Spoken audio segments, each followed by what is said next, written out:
because what's happening is an attempt to say, here is an interpretation of history that you have all been accustomed to, especially people that look like me, being white-skinned. And there's a different interpretation of history, which is colonialism, the adverse consequences of colonialism, the negative implications for Native Americans and others. And that's coming to the fore.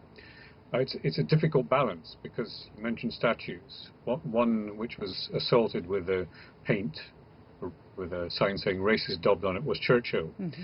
Now Churchill, in his day, almost certainly was a racist, was a colonialist. He believed in empire and so on. But these were the norms of 50 or 100 years ago.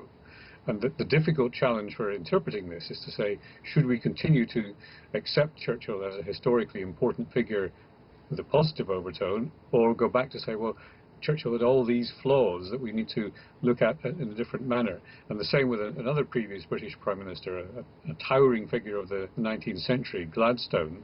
His family was involved in slavery, not him directly.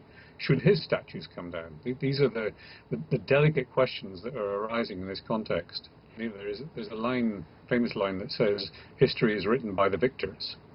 The ones who win are in a much stronger position to be able to say, here's what really happened.